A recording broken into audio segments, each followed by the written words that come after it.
Shalom Bapak Ibu yang terkasih di dalam Tuhan. Ya, perkenalkan sekali lagi saya adalah Guru Injil Gili dan saat ini dipercaya untuk boleh mengembalai di GKY Bakal Jemaat VTI. Bapak Ibu, saya mewakili seluruh BPBJ, Badan Pengurus Bakal Jemaat VTI dan seluruh jemaat mengucapkan banyak terima kasih karena dukungan dari GKY Puri tidak pernah berhenti bagi kami.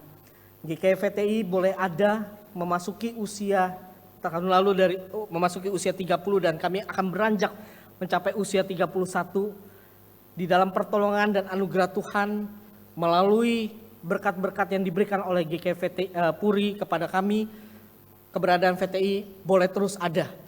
Dan saya mewakili pengurus yang ada juga patut bersyukur kepada Tuhan karena GKY VTI belakangan ini pun juga boleh mengalami kemajuan.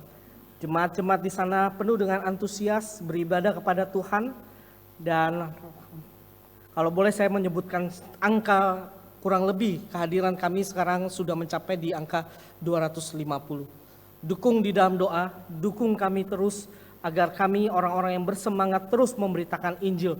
Kami rindu bahwa kami boleh menjadi saksi Tuhan dan banyak orang yang dijangkau di area sana. Mari kita bersatu di dalam doa. Bapa di dalam kerajaan surga, kami memohon kepada Tuhan. Pada hari ini Engkau memanggil kami untuk boleh beribadah.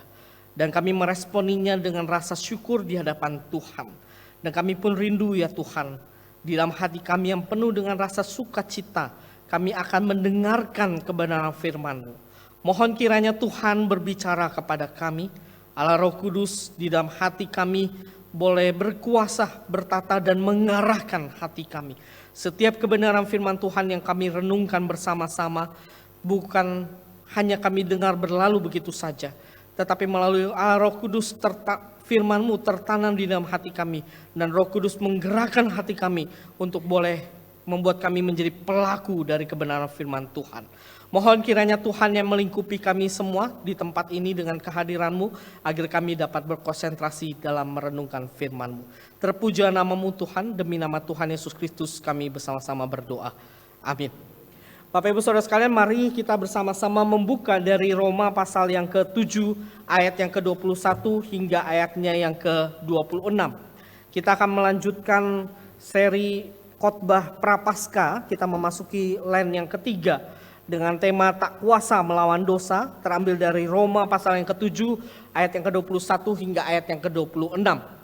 Saya mengajak kita membaca silih berganti ayat yang ke-21, Bapak Ibu Saudara sekalian membaca ayat yang ke-22, kita silih berganti hingga ayat yang ke-26. Di layar saya tampilkan dalam terjemahan baru yang kedua. Jadi aku dapati hukum ini, jika aku ingin melakukan apa yang baik, yang jahat itu ada padaku.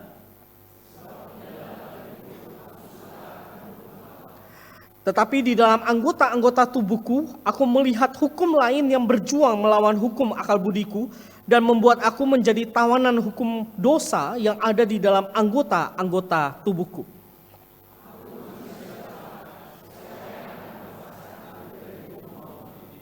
Syukur kepada Allah melalui Yesus Kristus Tuhan kita.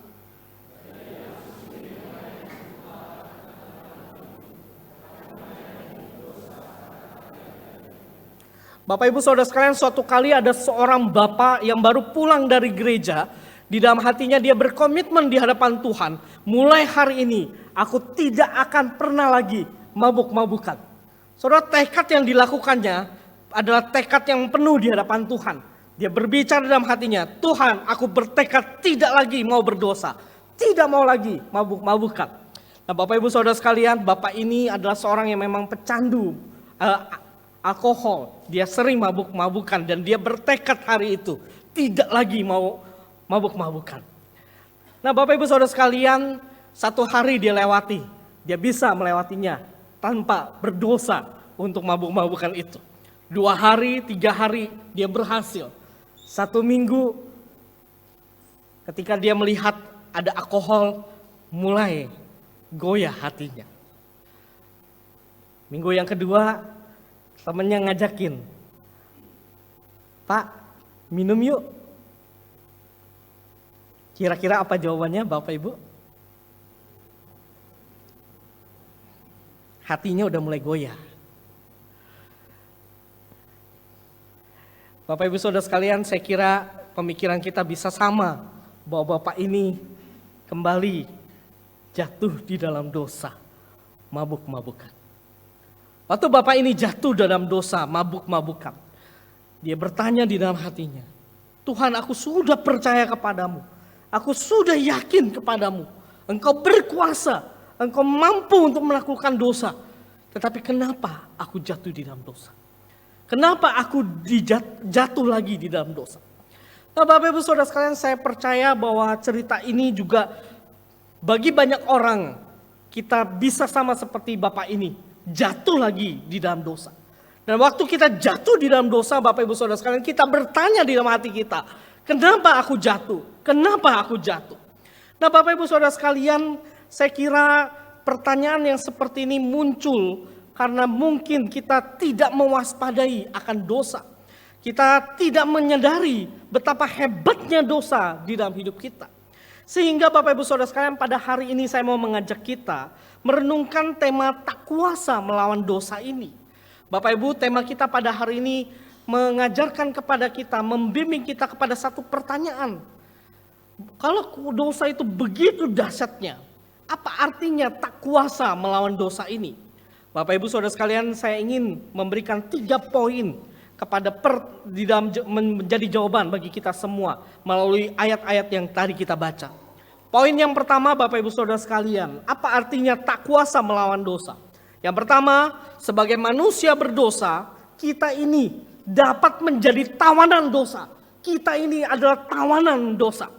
Bapak Ibu Saudara sekalian, tidak ada seorang pun di antara kita yang berani berkata di dalam dirinya sebagai seorang beriman, kita tidak lagi berdosa.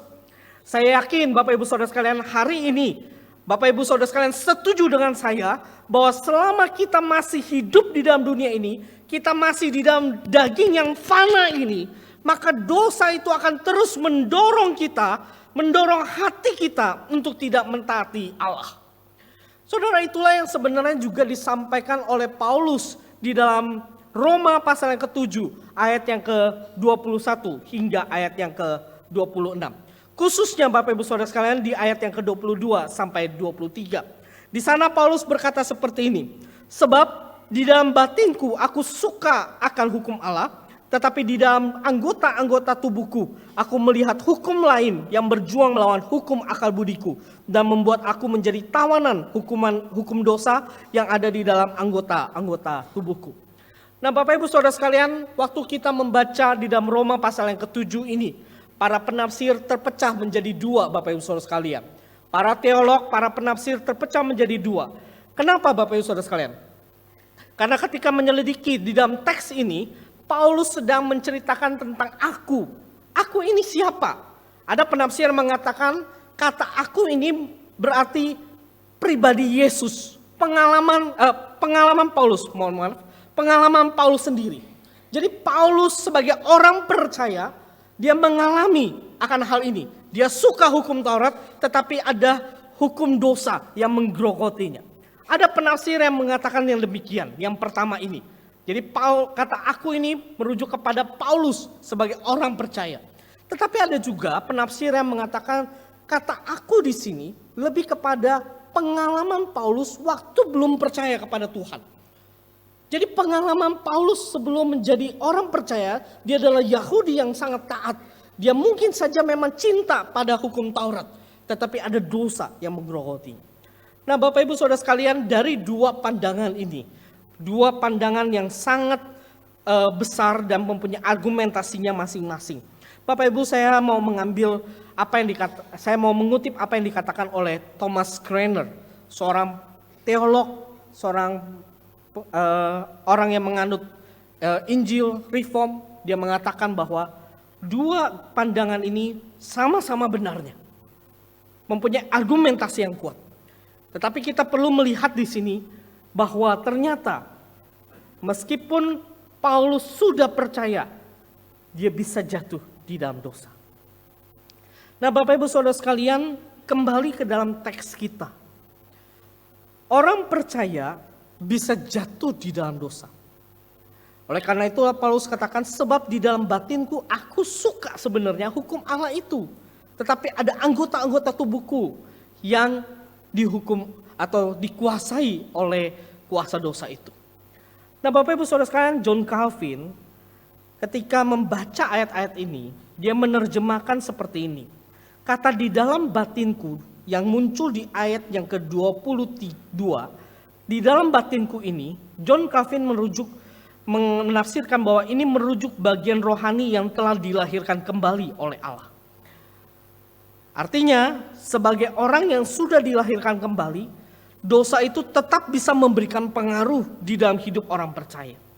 Itulah sebabnya Paulus menggunakan kata tawanan di ayat yang ke-23. Nah Bapak Ibu Saudara sekalian, kata tawanan di ayat yang ke-23 ini, sepertinya Paulus menggunakan kata ini untuk memberikan kiasan mengenai peperangan. Seperti seorang tawanan yang telah dibebaskan, tetapi peperangan itu belum usai. Peperangan itu belum selesai. Sehingga tawanan yang sudah dibebaskan itu harus ikut di dalam peperangan. Nah inilah yang Paulus jelaskan kepada kita. Bahwa sebagai orang percaya, kita ini masih di dalam peperangan dosa. Kita masih berperang melawan dosa. Di satu sisi kita ingin hidup benar. Di satu sisi kita ingin hidup jujur. Tetapi di sisi lain dosa itu terus-menerus menggoda kita. Saudara, dilema seperti ini terjadi. Karena dosa itu begitu kuatnya di dalam hati kita. Dan ingin melemahkan iman kita. Nah Bapak Ibu Saudara sekalian, dosa yang terus-menerus terjadi dan kita biarkan, itu akan menggerogoti dan menjadi penyakit di dalam kerohanian kita. Itu sama seperti gambar ini Bapak Ibu. Bapak Ibu tahu gambar ini kan? Kayu yang sudah lapuk. Kenapa dia lapuk? Karena biasanya ada seekor binatang kecil yang kita tidak takut. Tapi kalau ada itu di rumah kita sangat mengganggu. Yaitu rayap. Bapak Ibu, rayap itu kalau ada di rumah kita, wah sangat mengganggu. Apalagi hari-hari ini rumah kita dibasahi oleh hujan ya. Kalau udah hujan, lembab ya. Nah, kalau udah lembab, nah coba cek ya. Kayu-kayu di rumah kita ya. Dinding kayu, lemari, apakah ada rayap? Kalau ada rayap, bagaimana? Kita pasti akan membersihkannya, bukan? Kita akan berusaha area yang sudah terkontaminasi itu, kita berusaha untuk membersihkannya. Kita tidak ingin area yang terkontaminasi dengan rayap itu akan terus menjalar, berkembang. Kita tidak mau. Kita ingin membersihkan itu secepat mungkin. Nah Bapak Ibu Saudara sekalian, seperti rayap yang ada di area kontaminasi itu. Demikianlah sebenarnya hati kita itu seperti rumah. Rayap itu seperti dosa. Dosa yang akan mengkontaminasi di dalam hati kita. Dosa tersebut akan menginfeksi diri kita. Sehingga diri kita akan menjadi lemah. Diri kita akan menjadi lapuk. Saudara, kalau dosa itu ada di dalam hati kita, maka seharusnya yang kita lakukan, kita harus berperang. Kita harus membersihkannya. Nah Bapak Ibu Saudara sekalian, mari kita periksa di dalam hati kita. Rumah hati kita.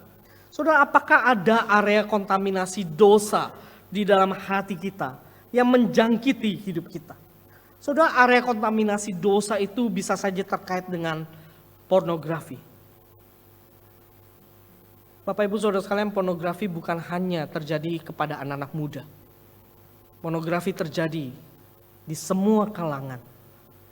Baik mereka yang sudah menikah maupun yang belum menikah. Area dosa yang lain adalah hawa nafsu, seksual.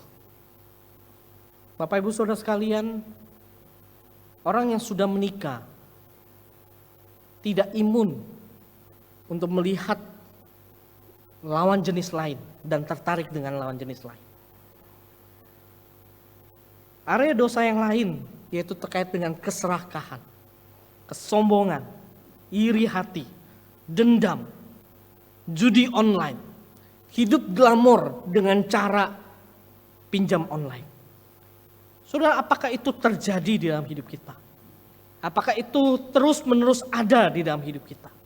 Apakah area kontaminasi dosa itu menjangkiti hati hidup kita? Yang pertanyaan selanjutnya, kalau itu ada di dalam hati kita, Bapak Ibu Saudara sekalian, apakah kita masih berjuang untuk melawan dosa-dosa itu? Apakah kita masih berperang melawan dosa-dosa itu? Ataukah saudara membiarkan diri saudara tertawan oleh dosa? Kalau hari ini Bapak Ibu Saudara sekalian, saudara seperti pertanyaan yang kedua ini, tertawan oleh dosa, maka kebenaran firman Tuhan hari ini mengingatkan kita kembali bahwa sebagai orang percaya kita perlu memerangi dosa-dosa yang seringkali berusaha menawan hati kita. Kita perlu membersihkan itu, kita perlu berjuang. Itu yang perlu kita lakukan. Ini yang pertama. Yang kedua, Bapak Ibu Saudara sekalian, apa artinya tak kuasa melawan dosa? Yang kedua, Bapak Ibu Saudara sekalian, sebagai manusia berdosa, hukum Taurat itu tidak dapat membenarkan dan menguduskan kita. Hukum Taurat tidak dapat membenarkan dan menguduskan kita. Bapak Ibu Saudara sekalian, telah saya jelaskan di poin yang pertama, bahwa sebagai orang percaya kita masih berperang melawan dosa. Apakah peperangan melawan dosa ini menandakan bahwa sebagai orang percaya kita masih berada di dalam kutukan dosa, yaitu maut itu? Apakah dengan berperang melawan dosa itu berarti kita masih di bawah pengaruh kutukan dosa, yaitu maut itu? Saudara, untuk menjawab pertanyaan ini, saya kira kita perlu melihat tulisan Paulus bukan hanya dalam pasal 7 ayat 21 sampai ayat yang ke-26. Kita perlu melihat konteks yang lebih luas apa yang dikatakan oleh Paulus di dalam pasal sebelumnya. Bapak Ibu Saudara sekalian, di dalam pasal 6, khususnya ayat yang ke-8, 9 dan ayat 14, Paulus berkata seperti ini. Jadi, karena kita telah mati dengan Kristus, kita percaya bahwa kita akan hidup juga dengan Dia. Sebab kita tahu bahwa sesudah dibangkitkan dari antara orang mati, Kristus tidak mati lagi. Maut tidak berkuasa lagi atas Dia. Ayat 14 ayat yang pasal yang ke-6. Sebab dosa tidak akan berkuasa lagi atas kamu, karena kamu tidak berada di bawah hukum Taurat, tetapi di bawah anugerah. Saudara, di dalam pasal 6 ini, Paulus dengan tegas mengatakan bahwa setiap orang percaya itu telah dibebaskan dari kutukan dosa. Jadi maut itu tidak lagi ada di dalam hati kita. Maut tidak akan merenggut kita lagi, karena kita sudah percaya dan kutukan dosa itu sudah tidak ada lagi. Kita sudah dibebaskan. Lalu apa kaitannya dengan pasal 7 yang kita baca dan dikaitkan dengan poin yang kedua yang kita lihat bersama-sama di layar ini? Bapak Ibu Saudara sekalian, di pasal yang ke-7 ini, kalau kita baca secara keseluruhan, Paulus sebenarnya sedang menguraikan pengalamannya sendiri dalam menaati hukum Taurat. Saudara, bagi Paulus, hukum Taurat itu adalah pemberian Tuhan. Hukum Taurat itu mengungkapkan kehendak Allah. Hukum Taurat itu mengungkapkan sifat-sifat Allah sebenarnya. Maka Bapak Ibu Saudara sekalian, Paulus katakan seperti ini di ayatnya yang ke-22 itu. Sebab di dalam batinku aku suka akan hukum Allah. Karena hukum Allah itu bersifat rohani. Karena hukum Allah itu pemberian dari Tuhan. Karena hukum Allah itu mengungkapkan kehendak Allah. Tetapi Paulus mau menyampaikan kepada kita bahwa hukum Taurat tidak pernah dimaksudkan oleh Allah untuk membenarkan dan menguduskan kita. Atau dengan kata lain, Paulus ingin mengajarkan kepada kita bahwa motivasi kita menaati hukum Taurat bukan untuk memperoleh keselamatan. Bukan untuk memperoleh keselamatan. Saudara, celakanya banyak gereja di zaman sekarang yang ternyata terjebak berbuat sesuatu untuk memperoleh keselamatan. Menaati hukum untuk memperoleh keselamatan. Gereja-gereja atau orang-orang Kristen yang menganut ajaran ini biasanya disebut dengan legalisme. Apa itu legalisme? Legalisme itu adalah orang yang yakin bahwa keselamatan itu akan diperoleh melalui usaha manusia, bukan anugerah. Jadi legalisme ini antitesisnya anugerah, berlawanan dengan anugerah. Bagi orang legalisme, mereka gila hukum, mereka betul-betul mencintai hukum, tetapi tidak pernah mencintai Tuhan, tidak mengerti akan kasih Tuhan, tidak mengerti akan keadilan Tuhan, tidak mengerti akan anugerah Tuhan. Saudara, sayangnya legalisme ini terus-menerus terjadi di dalam kehidupan kita atau menjamur di gereja-gereja. Banyak gereja yang terjebak di dalam legalisme, sehingga berita-berita yang mereka sampaikan bukan lagi berita-berita tentang doktrin dosa, bukan lagi berbicara tentang doktrin Kristus, bukan lagi berbicara tentang doktrin keselamatan anugerah Tuhan, bukan. Tetapi gereja-gereja yang saat ini terjadi, kalau kita mendengar di TikTok, di media sosial, mereka menyuarakan apa? Mereka menyuarakan tentang berita kemakmuran, hidup sukses, berita kesembuhan, berita prestasi. Bapak Ibu Saudara sekalian, biasanya mereka mengajarkan begini. Kalau kamu mau diberkati oleh Tuhan, kalau kamu mau disayang oleh Tuhan, kamu harus lebih taat pada Tuhan. Saudara, poin utamanya adalah usaha pribadi yang dilakukan untuk menarik perhatian Allah sehingga Allah itu mencintai kita. Kalau kita taat pada Tuhan, kita begitu rajin, maka Tuhan itu akan melihat kita dan semakin menyayangi kita. Saudara, ini adalah ajaran legalisme. Dan ini bertentangan dengan ajaran yang Paulus katakan. Paulus ingin mengatakan bahwa hukum Taurat itu bukan untuk keselamatan kita. Melakukan hukum Taurat itu seharusnya menjadi gaya hidup, bukan cara untuk memperoleh keselamatan. Saudara, coba kita perhatikan di dalam hati kita. Kalau hari ini saya mengajak kita merenungkan hati kita. Saudara, apa motivasi kita datang ke gereja ini? Saudara, hari-hari ini banyak orang yang susah, bukan? Hari-hari ini Indonesia sedang dalam kondisi ekonomi yang tidak baik-baik saja.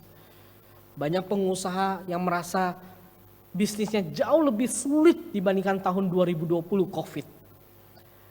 Banyak pengusaha yang mengeluh. Bahkan kita tahu beberapa hari yang lalu indeks harga saham gabungan IHSG terpuruk.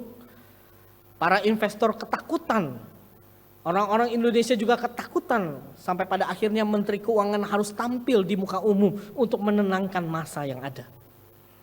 Saudara, hari-hari ini kita menjalani penuh dengan kesulitan, penderitaan, dan keputusasaan. Pertanyaannya buat kita semua.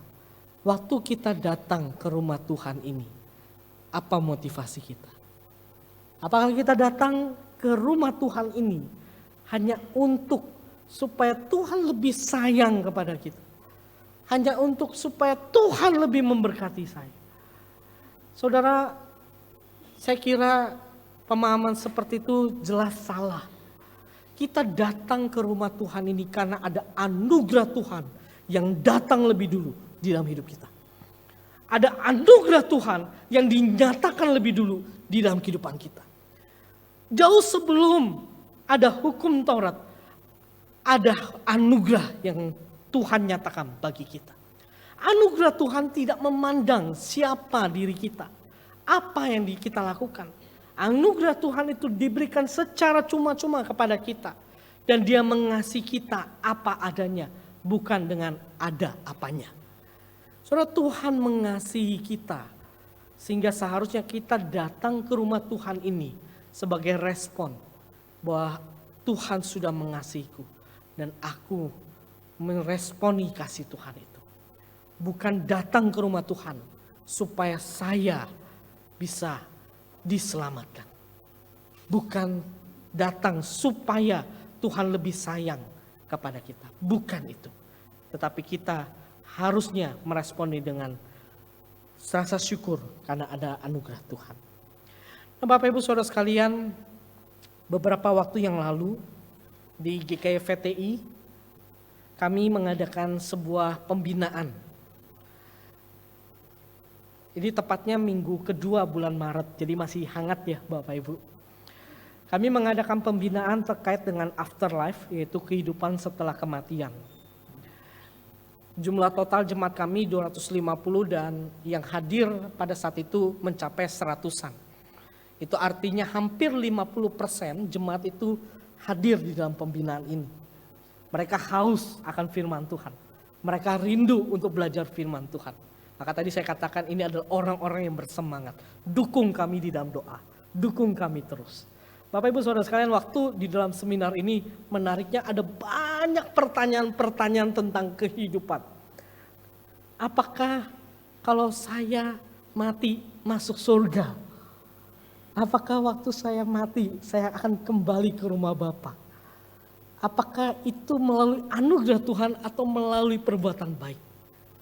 Bapak Ibu Saudara sekalian, saya jelas mengatakan di dalam Alkitab kita, anugerah Tuhan itulah yang lebih dulu datang di dalam hidup kita.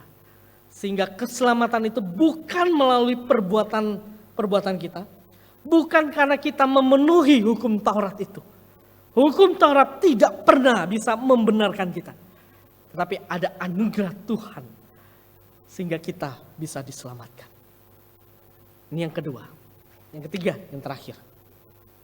Apa artinya tak kuasa melawan dosa? Yang ketiga, yang terakhir. Dikatakan sebagai manusia berdosa, kita telah dibebaskan oleh Kristus. Kristus datang untuk membebaskan kita. Bapak Ibu Saudara sekalian, kembali di dalam pembacaan Roma pasal ke-7 ayat 21 sampai ayat yang ke-26. Tadi kita telah melihat ayat 22 sampai ayat yang ke-23. Paulus katakan, aku senang hukum Taurat, tetapi hukum Taurat itu tidak bisa mengubah aku. Dosa tetap menawan aku. Dosa itu tetap menghampiri aku. Kalau seperti itu, apa yang harus aku lakukan? Paulus katakan di ayat yang ke-24. Aku manusia celaka. Siapa yang akan melepaskan aku dari tubuh maut ini? Paulus katakan seperti itu. Dan jawabannya ada di ayat yang ke-25. Syukur kepada Allah melalui Yesus Kristus Tuhan kita. Bapak Ibu Saudara sekalian, keselamatan itu datangnya dari Tuhan. Kristuslah yang membebaskan kita. Kristuslah yang memampukan hidup kita sehingga kita tidak lagi tertawan oleh dosa.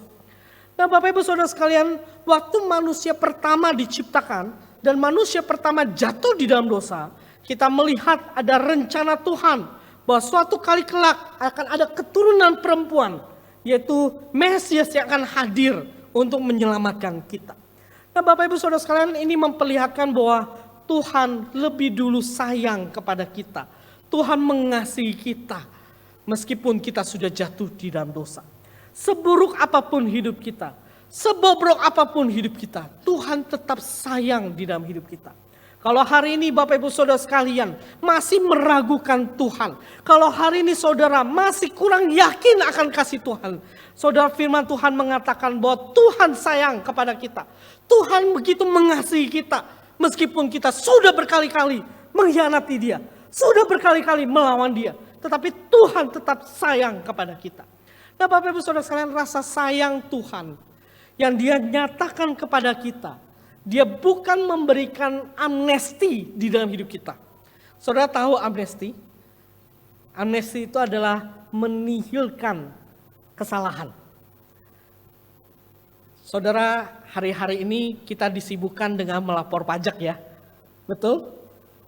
Ya. Dan kita mendengar sepertinya pemerintah mungkin mau mengadakan teks amnesti lagi katanya.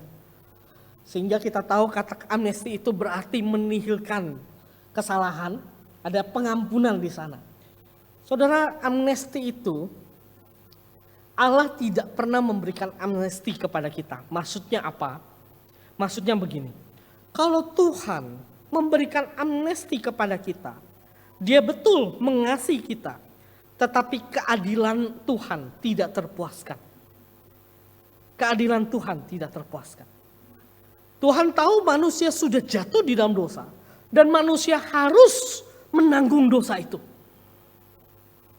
Maka Bapak Ibu Saudara sekalian, apa yang dilakukan oleh Tuhan? Tuhan tidak memberikan amnesti, tetapi Tuhan mengutus Kristus datang ke dalam dunia.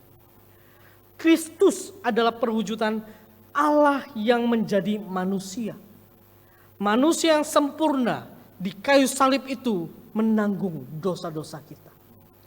Allah melakukan itu untuk membuat kita dapat dibenarkan. Sehingga ketika kita nantinya berjumpa muka dengan Tuhan, dengan Allah. Allah dapat membenarkan kita bukan karena kita berbuat baik, tetapi karena ada Kristus yang menanggung dosa-dosa kita. Itulah sebabnya Bapak Ibu Saudara sekalian, iman kita, waktu kita sudah ditebus, iman kita itu bukan introspektif. Saudara, introspektif itu adalah melihat ke dalam, mencari tahu apa yang dapat kita lakukan untuk menyelamatkan diri kita sendiri. Iman kita bukan introspektif, tetapi iman kita bersifat ekstraspektif. Artinya keluar. Iman kita melihat di luar dari diri kita. Melihat kepada sosok, kepada Yesus Kristus. Tadi Pak Sutri, vokal grup atau paduan suara ya, paduan suara Pak Sutri menyampaikan sebuah lagu dan saya ingat liriknya tadi begini. Ada 3 salib, betul ya? Ada 3 salib. Salib yang tengah itu untuk saya. Tapi lagu itu tidak berakhir pada itu. Lagu itu lirik selanjutnya adalah sahabatku menggantikan aku, kurang lebih begitu. Sahabatku siapa? Kristus. Saudara, Kristus menanggung dosa-dosa kita. Kristus menanggung kesalahan-kesalahan kita. Sehingga kita yang bersalah ini, iman kita itu adalah ekstraspektif melihat kepada Kristus itu. Kristus yang sudah menanggung itu. Saudara, ada seorang pembuat lagu bernama Helen Lemmel. Helen Lemmel ini mungkin adalah nama yang asing di telinga kita. Tetapi lagunya sering kita nyanyikan sebenarnya. Saudara, Helen Lemmel ini pada usianya yang parubaya, dia diceraikan oleh suaminya. Satu pengalaman yang buruk di usianya yang sudah parubaya. Dia diceraikan kenapa? Karena dia mengalami kebutaan. Saudara, di dalam kebutaan yang dialaminya dan dia harus diceraikan, ada 2 penderitaan yang dialami di dalam hidupnya. Di tengah kesengsaraan seperti itu, di dalam kondisi kebutaannya, Helen itu entah mendengar atau dia membaca sebuah kalimat kertas yang memang dibuat secara khusus untuk orang buta. Kalimatnya seperti ini.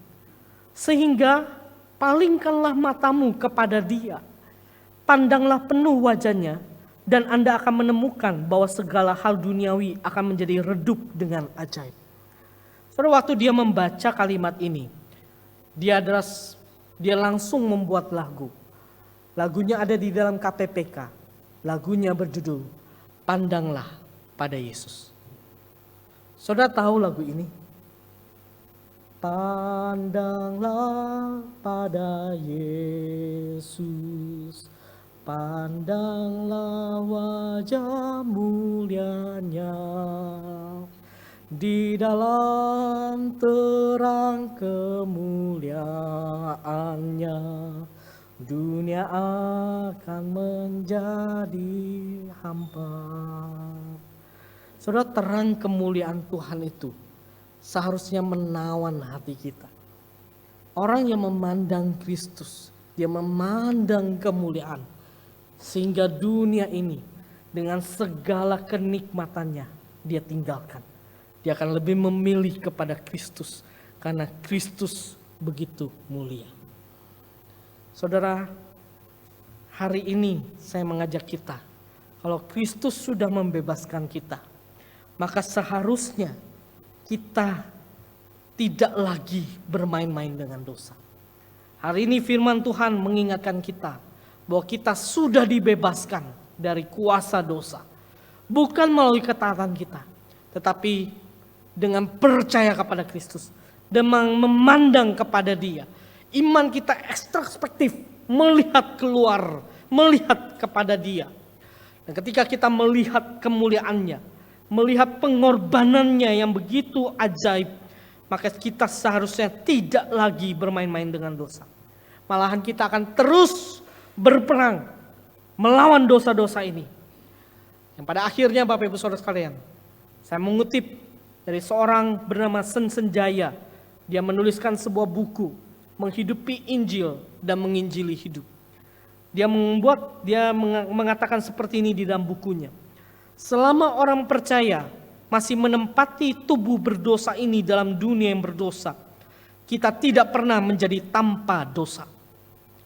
Tetapi kita dimampukan untuk berjuang melawan dosa, sehingga dosa itu semakin berkurang, semakin berkurang.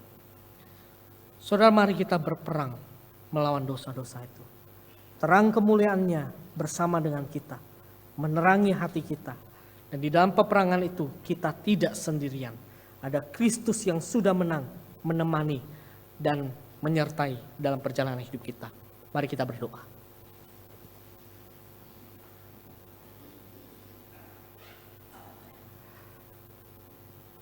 Bapa di dalam kerajaan surga, kami bersama-sama datang kepada Tuhan. Kami bersyukur pada hari ini kebenaran firman Tuhan meneguhkan kami. Bahwa kami telah dibebaskan dari kuasa dosa dan maut tidak lagi berkuasa atas hidup kami.